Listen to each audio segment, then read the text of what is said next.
El tema que vamos a brindar hoy día es el síndrome del ordenador, o también llamado visual informático, y el síndrome del ojo seco. Soy Francisco Román y creador de Oftalmodosis. Recuerden de que si quieren pueden tomar ustedes apuntes. De todas maneras, esta clase quedará grabada. Tengo entendido que le están transmitiendo en vivo por YouTube también. Si no entendiste algo, puedes preguntar en el chat en vivo. Las personas que están a cargo me dirán cuáles son las preguntas. Si es que no lo estás viendo en vivo, puedes dejar tu pregunta en la caja de comentarios del video o puedes contactar personalmente conmigo a través de mis redes sociales. Y atención que hay una palabra clave que diré durante la clase para que puedan ser acreedor de un libro que voy a regalar. Y lo que coloco usualmente acá adentro son datos de importancia. El libro que voy a regalar en esta ocasión es el Manual de la MIR, de la versión número 12. Ustedes solamente me escriben la palabra clave que voy a decir en algún momento durante la exposición y me la envían a través de mi Facebook o del Instagram. Me buscan como oftalmodosis. Esa es la frase que siempre me gusta decir. El ojo es un universo en miniatura. Algo tan pequeño puede tener tantas cosas. Los temas que vamos a hablar, bueno, como ya les dije, principalmente del síndrome del ordenador y lo del ojo seco. Le he dado acá unos plus de temas que van a ser cortitos para ustedes.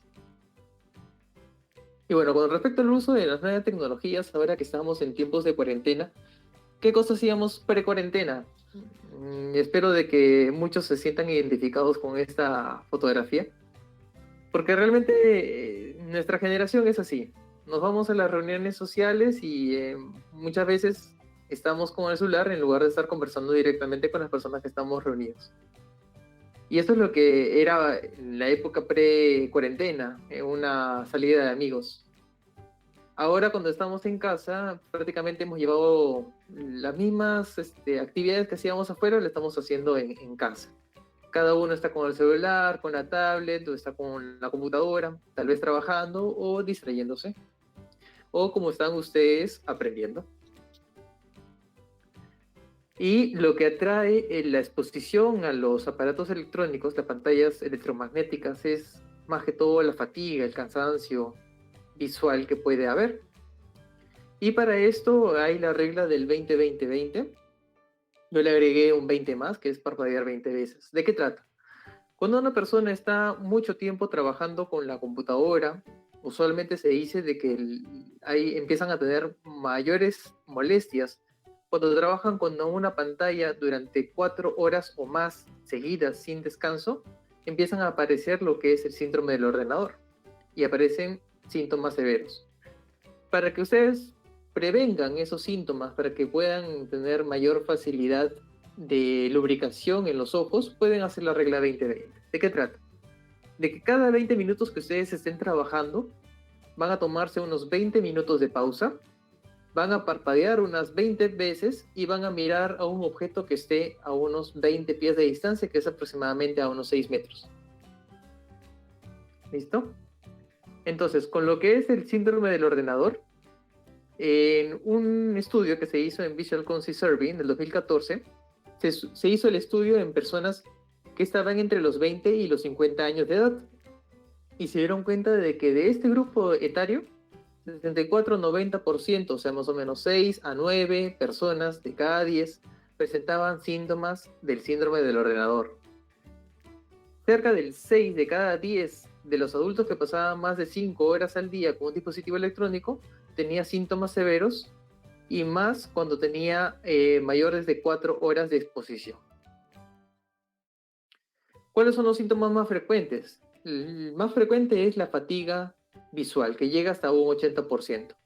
Después puede haber prurito, que es la sensación de sequedad, las ganas de querer rascarse los ojos, o tallarse, para los que me escuchan de México. Dolor ocular en el 66% de casos, o cefalea en la mitad de ellos. ¿Cuáles son los síntomas oculares más frecuentes? Aparece el dolor ocular, dolor alrededor del ojo, aparece dolor en los párpados, en el músculo orbicular. Recordar de que el músculo que nos permite cerrar los ojos es el músculo orbicular inervado por el séptimo par craneal, el nervio facial, y este por estar mucho tiempo abierto o mucho tiempo tratando de cerrar con fuerza, empieza a como a calambrarse y eso empieza a doler. Se empieza a hinchar los párpados, a edematizarse y esos son los síntomas oculares que puede producir el síndrome del ordenador. Todo lo que es el ojo rojo, la visión borrosa y la visión doble, está relacionado con la ceguedad del ojo. Lo que pasa es que cuando estamos mucho tiempo concentrados con un aparato electrónico, nos olvidamos de parpadear. Estamos tan concentrados de que no cerramos los ojos. Y entonces nuestro ojo se encuentra más expuesto al ambiente y por lo tanto el párpado, que tiene la función de lubricar y limpiar, de barrer todas las sustancias que nos haya caído, el polvo, por ejemplo, se trata de limpiar todo eso, pues no lo está haciendo porque dejamos de parpadear. También trae síntomas musculoesqueléticos, como dolor de todo lo que es la columna cervical, dorsal o lumbar, dolor de los hombros, dolor de todo lo que es la espalda. Y esto más que todo se debe a la posición en la cual estamos con el ordenador, la computadora, la tablet, la laptop o el celular. También depende mucho de cómo esté sentado. En cuanto a los errores refractivos, ¿cuáles son los que están más asociados a qué síntomas? Por ejemplo, los pacientes con miopía son los que tienen trastornos musculoesqueléticos. Ahora les voy a decir por qué. Los de hipermetropía tienen mayor esfuerzo de la acomodación. Los pacientes con astigmatismo tienen dolor ocular y dolor de cabeza, que también se puede llamar cefalea. Los que tienen presbicia tienen fatiga visual, trastornos musculoesqueléticos. ¿Qué cosa es cada uno? Miopía es la dificultad para poder ver claro los objetos de lejos. Miopía son los que tienen visión borrosa de lejos. Son los que usamos lentes para poder reconocer el rostro de las personas. Y hasta el meme ese de que no me reconoció, no me saludó, y es que realmente uno usa lentes para poder realmente reconocer el rostro de las personas. Y nosotros los miopes tenemos una muy buena visión de cerca. ¿Y qué cosa pasa, por ejemplo, con esta persona? Una persona miope, de que encorva la columna, encorva la espalda, y está en esta posición muy cerca a su laptop, porque de esa manera uno lo ve más claro. Pero en esta persona, ella debería estar utilizando lentes para poder hacer la corrección de su miopía y no tener que acercarse mucho a la pantalla. Los pacientes con hipermetropía es lo contrario de la miopía. Recuerda que la miopía son los que tienen dificultad para ver de lejos, la hipermetropía son los que tienen dificultad para ver de cerca. Puedo ver bien la computadora que está lejos en esta foto, pero no puedo leer la tarjeta que tengo acá en la mano. Hay personas con hipermetropía que la tienen tan avanzada que incluso las imágenes que están lejos también la van a ver borrosa. Y ellos tienen que acomodar bien los ojos. ¿Qué cosa quiere decir acomodación? Nuestro ojo tiene un lente natural que se llama cristalino. Este cristalino se abomba y hace la fusión de lupa para que nosotros podamos ver claramente las cosas que están muy cerca de nosotros. Los pacientes con astigmatismo, ya supongo que algunos habrán visto estas imágenes, de que siempre habrán pensado de que ver las imágenes así era lo normal. No, pero así es realmente lo normal, cómo se deberían ver las luces circulares en una neblina. Acá uno lo ve como alargadas, deformes. Y nosotros empezamos a achinar los ojos para poder ver más claro. ¿Esto qué trae? Cuando nosotros entrecerramos los ojos, hacemos esfuerzo del orbicular, del músculo orbicular y del músculo frontal también. Entonces, al momento de que se contraen, se contracturan estos músculos, puede producir dolor ocular por parte de los párpados o dolor de cabeza por parte del músculo frontal. Los pacientes que tienen presbicia, la presbicia es una deterioración, ¿cómo decirlo? Es la rigidez del cristalino, que empieza a aparecer a partir de los 40 años más notoriamente. Los pacientes se empiezan a alejar, como esta persona de acá, empiezan a alejar los objetos para poder verlos más claro. Y no está alterado su visión de lejos, solamente está alterada la visión de cerca. Esto es algo parecido a lo que pasa con los pacientes con hipermetropía, solamente que la presbicia recién empieza a aparecer a partir de los 40 años. Como ven, en esta persona tiene mala posición y tiene trastorno de músculo esquelético y empieza a tener fatiga visual por la forma en la cual está colocando los párpados y los ojos. A ver, ahora me voy a sentar bien. Debería ser la correcta posición en la cual estemos sentados y que estamos frente a una pantalla, ¿no? El monitor, la parte superior del monitor debe estar a la altura de nuestros ojos. Nosotros, si es que tuviéramos alguna corrección de lentes, deberíamos estar usándolos. De preferencia, si estamos trabajando mucho, podríamos utilizar lentes con filtro azul, o si es que estamos trabajando ya de noche, podemos colocar el filtro azul en la pantalla del monitor o del celular también. ¿Y el filtro azul para qué sirve? El filtro azul sirve para que no se emita la radiación de color azul de la pantalla, que es la que está condicionando a de que la mente humana piense de que todavía es de día, piense que todavía tiene que estar despierto, y esto causa alteración en el ciclo del sueño y en el ciclo de la alimentación del paciente. La columna debería estar completamente puesta sobre el espaldar de la silla, tener lugar donde colocar los brazos sin que esté prácticamente flotando. La mano también tiene que estar cómoda, la muñeca tiene que estar cómoda. No puede estar, por ejemplo, la muñeca colocando sobre una superficie dura, sino más bien una superficie blanda, como puede ser el mousepad, para impedir de que la aparición del túnel del carpo, el síndrome del túnel del carpo, que es el dolor de la muñeca. Nuestros muslos tienen que estar rectos a nivel del suelo y nuestras piernas tienen que estar a nivel perpendicular con respecto al suelo. Ahora, cuando yo digo que tiene que estar a la altura de los ojos, no quiero que hagan esta posición, sino más bien esta de acá. Si es que la posición de la pantalla está muy baja, nosotros vamos a tener mucho lo que son los síntomas musculoesqueléticos del síndrome del ordenador. Esta mala posición hace de que se contracturen músculos del hombro, de la espalda, se contracturan también incluso músculos del brazo. Y esto nos trae de que tengamos más estrés en el ámbito laboral o educacional, como están ustedes aprendiendo. La correcta posición, como les digo, la espalda recta y que los brazos descansen sobre una superficie que esté a la misma altura que la mesa. Ahora, también la posición de la pantalla es importante de que no esté muy arriba. Y esto les digo a las personas de que tienen el televisor en sus cuartos colgados. De preferencia no debería estarlo así, sino más bien debería estar en la pared. Porque tener un televisor hacia arriba hace de que nuestro cuello también se doble, se incline mucho, y también nuestros párpados se tiendan a abrir. Nosotros por reflejo, cuando miramos hacia arriba, nuestro párpado también se eleva. Y esto hace de que cuando nosotros querramos parpadear, nuestro parpadeo va a ser incompleto. No va a cerrar con mucha fuerza porque ya está con la fuerza contraria de la apertura de los párpados. Entonces, al momento de querer cerrar, va a haber una fuerza muy fuerte que le va a ser contraproducente. Entonces, la parte inferior de nuestros ojos es la que está más expuesta al ambiente y puede producir una queratitis seca. Nuevamente, parpadear 20 veces.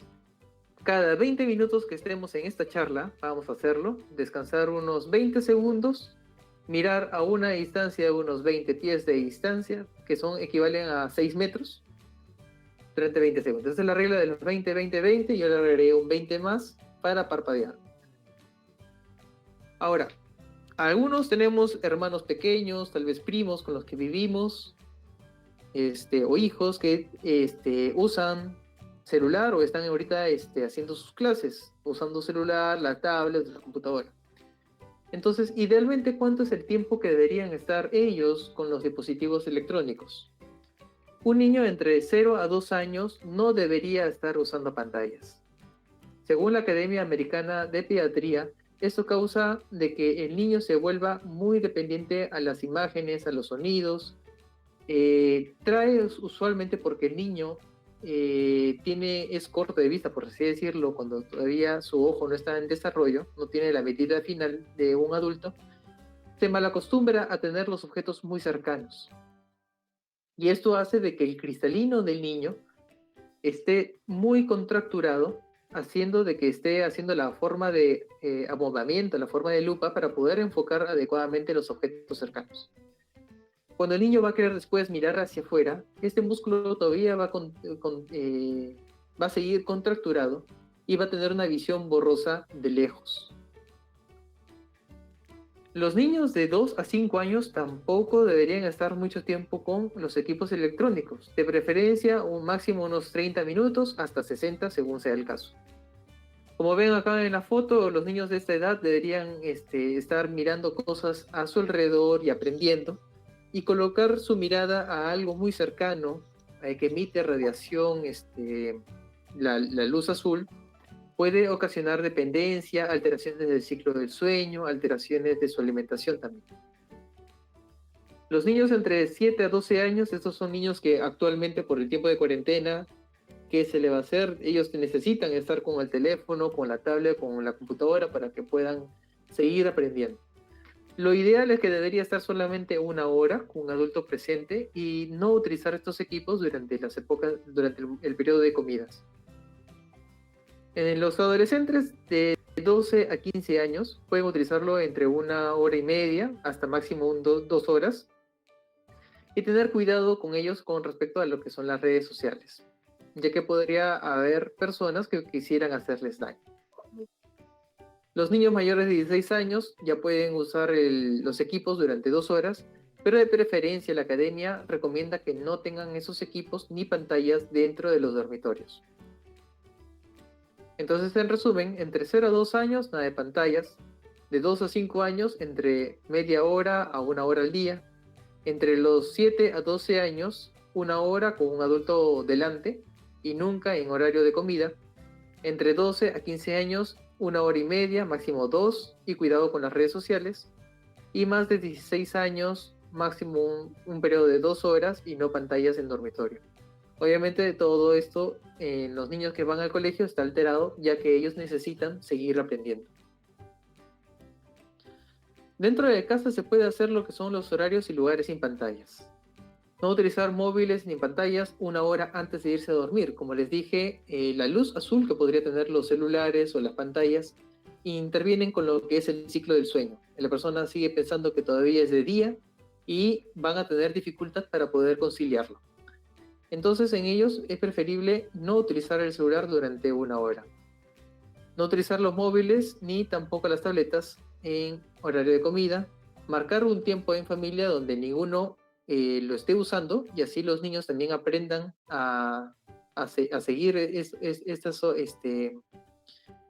normas. Y mientras que se hacen las tareas escolares con cuaderno, es preferible que no los usen para que no se vayan a distraer también. Y bueno, ya que estamos hablando del síndrome de ordenador, vamos a hablar ahora de lo que es el síndrome del ojo seco, que está muy relacionado con el síndrome del ordenador. Mensaje principal: no existe paciente típico con ojo seco. No es como que el paciente con síndrome de ojo seco es así y solo así. No hay paciente típico. Hay una infinidad, un abanico de posibilidades de este tipo de pacientes. Los pacientes con síndrome de ojo seco pueden estar presentes sin daño de la superficie del ojo demostrable, pero también pueden hacer daño ocular con pocos síntomas. O sea, puede tener una gran lesión en los ojos y no darse cuenta, como no tener ninguna molestia evidenciable en los ojos. Ya les voy a decir con qué tinción, que pueda evidenciar de que el paciente tiene el síndrome de ojo seco. Vamos a recordar un poco de lo que es la anatomía. Esta de acá es la glándula lacrimal. Está localizada en la parte superior y temporal de lo que es nuestro ojo. De esta, pequeños canalículos liberan una pequeña gotita de lágrima cada vez que nosotros parpadeamos. Esta lágrima recubre todo lo que es el ojo, todo lo que es la superficie del ojo, llamada superficie ocular, y después es drenada a través de los puntos superior e inferior. De ahí se van por unos tubos que se llaman canalículos a un lugar que parece una bolsa que se llama saco lacrimal, y de ahí desemboca a través del conducto lácrimo-nasal hacia el meato inferior. ¿Cómo nos damos cuenta que hay conexión entre lo que es el ojo y la nariz? A veces cuando nosotros lloramos mucho, empezamos a moquear. ¿Por qué? Empieza a aparecer lágrimas en nuestra nariz. Entonces, normalmente por cada parpadeo, una pequeña gotita de cada uno de estos canalículos es liberada para poder lubricar y poder barrer todo el polvo y sustancias nocivas de nuestros ojos. Un 30% va por el canalículo superior y un 70% va por el canalículo inferior. Y esto es favorecido porque el canalículo inferior está a favor de la gravedad. Este de acá es nuestro punto lacrimal. Y es por este puntito por el cual ingresan las lágrimas. Por definición, el síndrome de ojo seco es una patología que es multifactorial. La película lagrimal y la superficie ocular están alteradas. Hay disconfort, disturbio visual, visión borrosa puede haber. Uno de los signos puede ser inestabilidad de la película lagrimal, daño potencial de la superficie ocular, aumento de la osmolaridad de la película lagrimal e inflamación de la superficie ocular. ¿Cómo veo la inestabilidad de la película lagrimal? Nosotros cuando evaluamos en consultorio a un paciente y queremos saber si tiene ojo seco o no, nosotros le colocamos una tinción que se llama tinción de fluoresceína. En la tinción de fluoresceína se tiñe todo lo que es la lágrima de color verdoso. Y esa tinción queda sobre la lágrima, sobre la superficie de nuestro ojo, cuando lo estamos examinando con la lámpara de hendidura. Y nosotros tenemos que contar segundos. ¿En cuánto tiempo esta película, con el ojo abierto, el paciente no parpadea, con el ojo abierto, esta película en cuánto tiempo se rompe? Y ese es nuestro tiempo de ruptura de película de lágrima.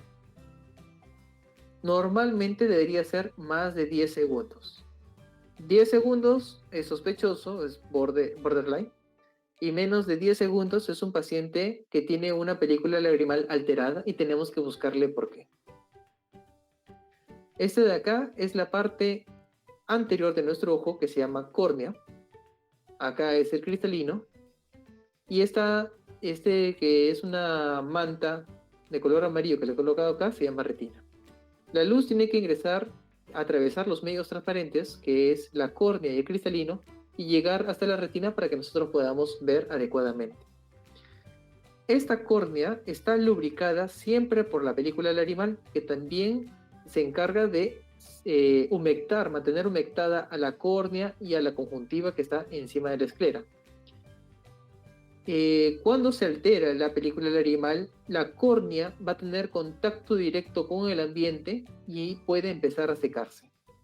Cualquier cosa de que pueda causar daño a nivel ocular o tener síntomas de los que ya les dije acá, son síntomas del síndrome de ojo seco. Como cualquier síndrome, puede ser causado por muchas cosas. Puede haber una deficiencia de la capa acuosa, es decir, la glándula lagrimal no está favoreciendo en la producción de lágrimas, o la capa lipídica se rompe muy rápido. Ahora vamos a hablar más de eso. Ahí está el síndrome de Sjögren, que puede ser primario o secundario. El síndrome de Sjögren, recordar que es el síndrome de ojo seco, boca seca. Y el síndrome de Sjögren, que pueden hacer por estas alteraciones. Alteraciones de la glándula lagrimal, obstrucción de la vía lacrimal, deficiencia de la producción, algún tipo de daño en el arco reflejo. ¿Cuál es el nervio sensitivo que inerva el ojo? Pues es el nervio oftálmico, el B1.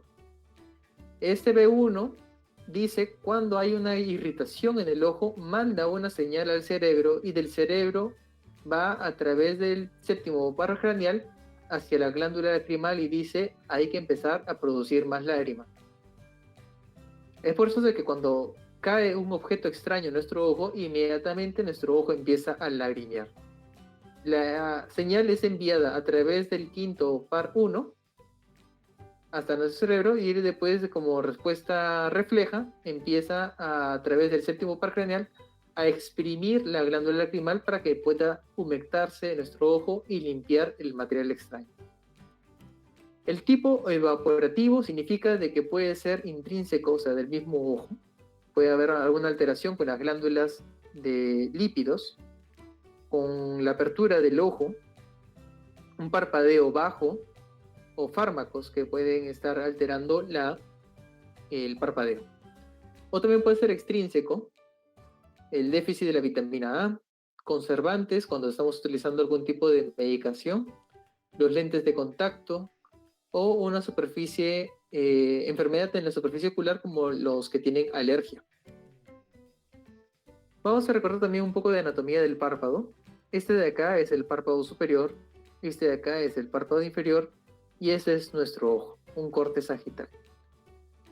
Este de acá es nuestro cristalino y acá tenemos a la parte transparente de nuestro ojo que está delante del color del ojo que se llama iris. Este de acá se llama córnea y la córnea siempre tiene que estar humectada y tiene que estar en contacto directo con los párpados para poder lubricarla y protegerla. Acá en nuestros párpados tenemos unas glándulas que se llaman glándulas de Meiomio. Cuando esta glándula se inflama o se hincha, es lo que se llama chalacio. En estas glándulas se encargan de producir la capa lipídica de la película lagrimal. La capa lipídica es la que está en contacto externo con el ambiente. La capa lipídica, por tener menor peso molecular y menor densidad, flota, como si fuera la grasa que está, digamos, en un caldo de pollo. Esta parte de acá intermedia es la película acuosa, que es producida principalmente por la glándula lagrimal. Y tenemos una película que está en contacto directo con la córnea, que se llama capa mucosa. Esta capa de mucina es producida por el mismo epitelio de la córnea. Epitelio es la capa superficial de la córnea. Hay una unidad funcional lagrimal.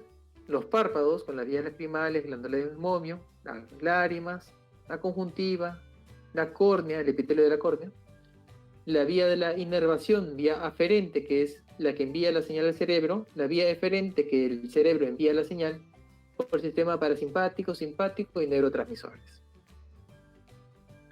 Cuando se altera la unidad funcional, vamos a tener distintas consecuencias. Vamos a tener una inestabilidad de la película lagrimal. Empezamos a tener hiperosmolaridad. Esto trae una inflamación neurogénica y por lo tanto es parte del síndrome de ojo seco. Ahora, ¿quiénes recuerdan qué cosa era un objeto hiperosmolar? Es algo que está altamente concentrado. Por ejemplo, acá tenemos una secreción normal y una evaporación que siempre hay. Por ejemplo, acá tenemos una taza con una secreción y una evaporación normal. Estas son las lágrimas normales. Acá tenemos una concentración normal.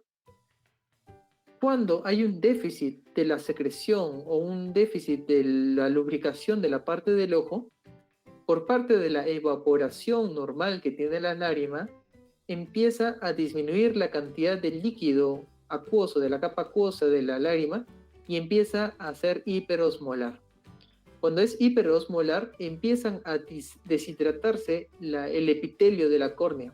Empieza a dañarse por este medio del cual no está acostumbrado a estar. Por ejemplo, tenemos acá un paciente que tiene un entropion, no confundir con ectropion. Entropion es cuando tenemos el párpado situado hacia adentro. Por ejemplo, acá tenemos una distigiasis, un contacto directo de las pestañas con el ojo. Acá el paciente no puede parpadear bien ni puede parpadear completamente. Y el punto lacrimal que debería estar en contacto con la superficie del ojo no está en su lugar. Acá tenemos a un paciente con ectropion en el cual también tiene el mismo problema. El ectropion es el párpado que está situado hacia afuera. Al momento de parpadear, el paciente no puede cerrar completamente acá el párpado y por lo tanto está esa área expuesta al ambiente. El punto lacrimal está allí, pero no está en contacto con el ojo. Los pacientes con lagoftalmo significa la incapacidad para poder ocluir completamente los párpados. Tenemos acá un paciente con parálisis facial. Si es que en un momento le llegan a preguntar en un examen, por ejemplo, el ENAM, y les dicen, paciente con parálisis facial, ¿qué problema va a tener en el ojo? Va a tener una queratitis por exposición. ¿Qué cosa quiere decir queratitis? Queratitis es la inflamación de la córnea. Y por exposición, porque como no puede cerrar el párpado, el séptimo par, recordar, el séptimo par nos ayuda a cerrar los párpados, no está funcionando adecuadamente, hay una área expuesta. Y acá también para recordar, cuando nosotros cerramos fuertemente los ojos, aparece el reflejo de Bell. El reflejo de Bell es cuando nosotros inconscientemente, al cerrar fuertemente los ojos, llevamos el ojo o la mirada hacia arriba. Este paciente, por ejemplo, tiene un buen reflejo de Bell, pero esta parte que está expuesta es la que se va a maltratar por no tener humectación. ¿Qué pasa con los pacientes con conjuntivitis? La conjuntivitis es la inflamación de la conjuntiva, que a mí me gusta decirle que es como una especie de pellejo transparente que está en nuestro ojo. Al momento de inflamarse, empieza a haber también mayor irrigación sanguínea. Y como saben, la sangre también trae el mismo calor corporal y esto hace de que también favorezca la evaporación de la lágrima. Los pacientes con conjuntivitis, idealmente, en caso de que no tengan una buena lubricación ocular, deberían usar lubricantes. Ahora, por ejemplo, acá tenemos exposición al ambiente. Imaginemos a un taxista. El taxista tiene la ventana baja porque no quiere contagiarse de coronavirus, entonces tiene que tener el carro ventilado. Pero al momento de tener la ventana hacia abajo, también está en exposición con el viento y exposición también con la luz solar. El viento hace de que la evaporación de la película lagrimal sea mucho más rápida. El calor y la radiación ultravioleta empieza a también maltratar directamente a las córneas. Este es un paciente con una inflamación del párpado. Blefaritis significa inflamación. Cuando hay una inflamación del párpado, el párpado no puede funcionar adecuadamente, no hace la lubricación adecuada del paciente y esto también es uno de los problemas que pueden llevar al síndrome de ojo seco. Un paciente que tiene una hemorragia subconjuntival usualmente es por consecuencia del síndrome de ojo seco. ¿Alguna vez habrán notado de que alguien que se despierta en las mañanas tiene dificultad para abrir los ojos? Y al momento de abrirlos siente una pequeña punzada. Estos son síntomas del ojo seco y esto puede traer una hemorragia subconjuntival. Felizmente esto no es nada grave, no es de tener emergencia para poder ir a consultar a un oftalmólogo inmediatamente, pero de todas maneras esto estéticamente fastidia. Esta sangre normalmente se va a desaparecer en el transcurso de 2 a 3 semanas, pero mientras que la sangre está allí va a irritar. Y mientras irrita, puede también alterar la película lacrimal. Esta de acá es el caso de una beimomitis crónica que se ha vuelto hasta necrótica, en el cual las glándulas que tenemos dentro de nuestros párpados, de la parte lipídica, empiezan a alterarse. Entonces, las personas que no tienen una buena capa lipídica, el ojo, en la película lagrimal, está más expuesta al ambiente y empieza a evaporarse mucho más rápido. Para poder evaluar a un paciente que tiene ojo seco, hay que hacer una buena historia clínica. De repente podemos hacer un cuestionario, ver el tiempo de ruptura de la lágrima. Ya les he mencionado anteriormente, el tiempo por lo menos debería ser de 10 segundos. Podemos utilizar tinciones como la rosa de Bengala o el tinte de fluoresceína. La prueba de Schirmer es una prueba en la cual se trata de unas tiras de papel especial poroso que se coloca en el párpado cerrado del paciente. El paciente mantiene la vista cerrada con ese papelito durante unos 5 minutos hasta 10 minutos y después se retira. Y el papel debería mojarse por la producción de la glándula lagrimal. Normalmente debería marcar por lo menos unos 10 milímetros. Unos 10 milímetros del papel debería haberse mojado. Podemos hacer estudios más avanzados, esto ya es parte de la práctica del oftalmólogo, de las glándulas de meibomio o expresión de las mismas. Y si es que pensamos de que tal vez el paciente pueda tener alguna enfermedad, por ejemplo, artritis reumatoide, síndrome de Sjögren, hipertiroidismo o hipotiroidismo, alguna enfermedad que tenga que ver con hormonas, podemos pedirle bioquímica. Y si que, pensamos de que podría ser algún tipo de infección, podemos pedirle una citología. Entonces, nuevamente, acá están las tres capas. La capa lipídica, la capa acuosa y la capa mucinosa, que está en contacto directo con lo que ven acá de color naranja, que es el epitelio de la córnea. Cuando la capa acuosa está alterada, el paciente empieza a tener mayor síntomas por las tardes. Se utiliza rosa de bengala, es un tinte de color medio rojizo, y empieza a teñirse, empieza a pintar las áreas que estaban con mayor exposición al ambiente. Nosotros hacemos un test de Schirmer y vemos de que porque la capa acuosa está alterada, no se va a mojar el papel y por lo tanto tenemos un test de Schirmer de tipo alterado. Este podría ser un síndrome de ojo seco por déficit de la secreción de las glándulas lacrimales. Podríamos sospechar, por ejemplo, en un paciente con síndrome de Sjögren, si es que tuviera el síndrome de boca seca y problemas articulares. Los pacientes que tienen el tipo de ojo seco evaporativo es porque la capa lipídica que protege a la capa acuosa de evaporarse no está funcionando adecuadamente. No cubre o es demasiado delgada que se rompe. Y al momento de romperse empieza esta capa acuosa a evaporarse, a tener más contacto con el ambiente y se evapora. Entonces el paciente va a tener mayores molestias por las mañanas. El break-up time o el tiempo de ruptura de lágrima está disminuido. Ya les dije, menos de 10 segundos. La rosa de bengala va a teñir las zonas de no exposición. Recordar, las zonas de no exposición y estas tiñen las zonas de exposición. Esta va a teñir las zonas de no exposición. Y puede haber alteración por parte de andrógenos. Porque tiene que ver con lo que son colesterol y triglicéridos.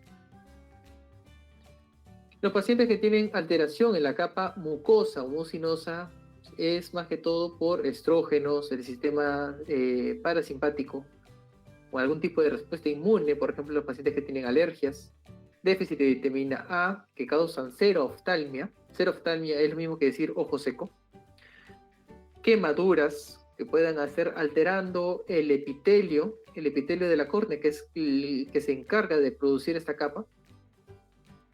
Conjuntivitis de tipo crónicas, medicación, el paciente que esté utilizando algún tratamiento, por ejemplo, tratamiento para glaucoma, puede tener algún tipo de conservante que dañe el epitelio y de esta manera también se daña la capa mucinosa.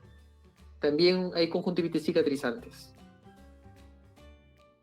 Y bueno, a los que me van acompañando hasta acá, ya estamos casi por terminar, la palabra clave para que ustedes anoten es universo.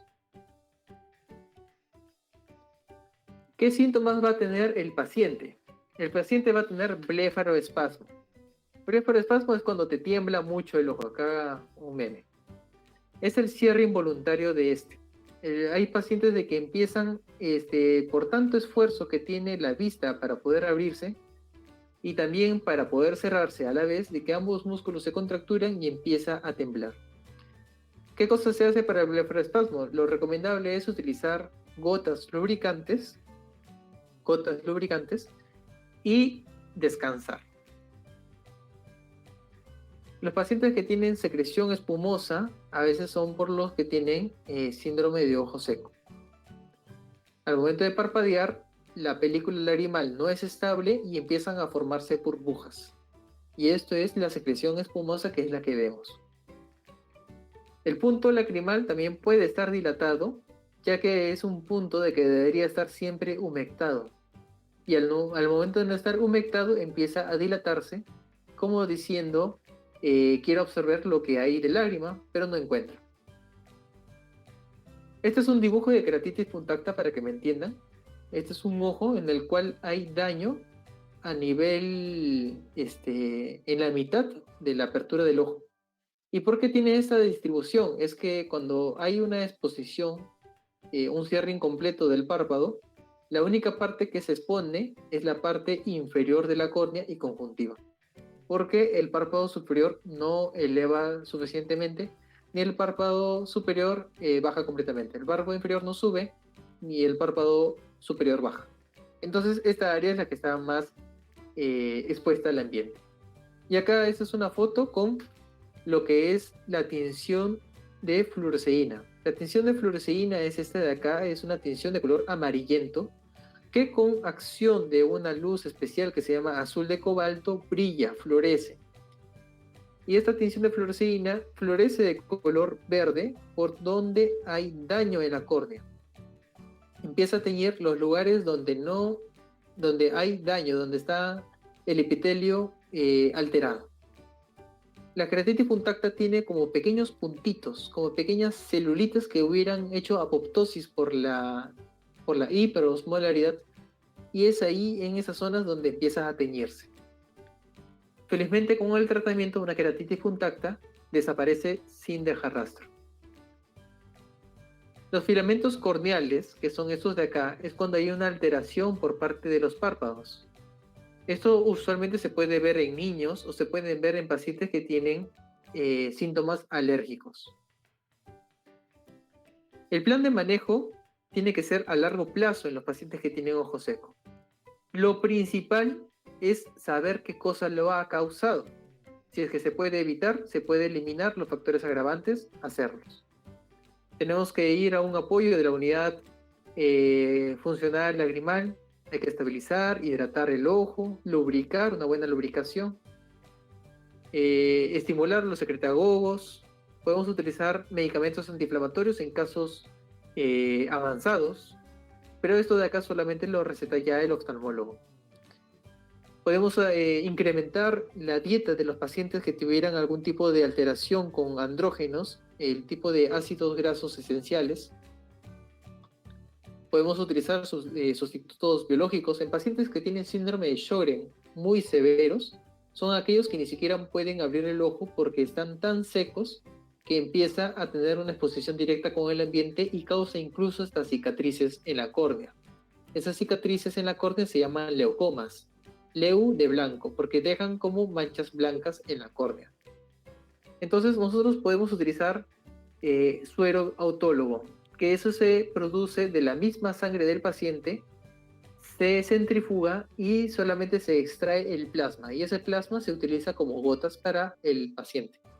La ventaja de utilizar estas gotas es que también tiene anticuerpos y tiene más que todo la función de la lágrima, de la película lagrimal, que también tiene anticuerpos. IgA. Podemos también hacer tratamiento quirúrgico, utilizar lentes de contacto esclerales, que son los que se encargan de llenar por dentro del entrecontacto agua o líquido, o también podemos utilizar gafas especiales. Y bueno, todo lo que es manejo, fármacos, un buen plan de trabajo, ver qué tipo de deporte está haciendo el paciente. La exposición, recuerden que mucho de exposición al ambiente hace de que el ojo se termine secando. Evaluar si está consumiendo algún tipo de tóxico que podría acelerar la evaporación de la película lagrimal, por ejemplo, algún tipo de medicación, gotas, o está fumando. La exposición al ambiente o sequedad del mismo ambiente. La exposición al ambiente, por ejemplo, la que ya hemos dicho, síndrome del ordenador, computadoras, comidas o bebidas, el alcohol hace de que se evapore mucho más rápido también las lágrimas. Viajar a ambientes secos, ambientes con bastante viento, por ejemplo, el aire acondicionado que nos caiga directamente al rostro. O también a veces el aire acondicionado está programado para poder absorber la humedad, eso también crea un ambiente seco. Lugares donde hay mucha contaminación de tipo industrial o, por ejemplo, cuando uno va a una fiesta y están fumando, la exposición al tabaco. Esto de acá, no pensarán de que están haciendo daño al paciente. Esto de aquí es lo que están colocando como un dispositivo ya para que la película del animal se quede más tiempo sobre el ojo. Esto de acá son los tampones lacrimales. Se coloca en el punto lacrimal inferior y tiene esta forma de acá. Se introduce a través de una pequeña agujita, es totalmente indoloro, y su función es impedir de que la película lacrimal se vaya tan rápido. Solamente va a utilizar el punto lacrimal superior el paciente y no el inferior. Y bueno, ya como bono, cuando ir a emergencias, recordar, cuando hay una pérdida de visión aguda, por favor, siempre aconsejar ir a emergencias y de preferencia donde haya un oftalmólogo. Cambios en la visión, áreas de visión borrosa, onduladas o vacías, nuevas manchas flotantes. Es normal ver manchas flotantes, moscas flotantes, mosquitos flotantes, es normal verlos, pero que aparezcan más de la cuenta, más de lo que tú ya sabías, eso es algo extraño y deberías hacerte ver los ojos de manera de emergencia, de urgencia. Fotopsias, que son las chispas de colores o dolor ocular intenso. Este de acá es un ejemplo de una pérdida visual. Me tapo un ojo, veo bien, me tapo el otro, no veo nada, doctor. Áreas borrosas. Doctor, de un momento a otro empecé a ver borroso, ya no veo con este ojo a las personas, o incluso con los dos ojos.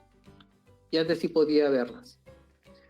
Los pacientes que tienen áreas onduladas, de lo que son líneas rectas, nosotros lo empezamos a ver, la paciente que tiene áreas onduladas empieza a ver metafopsias, que es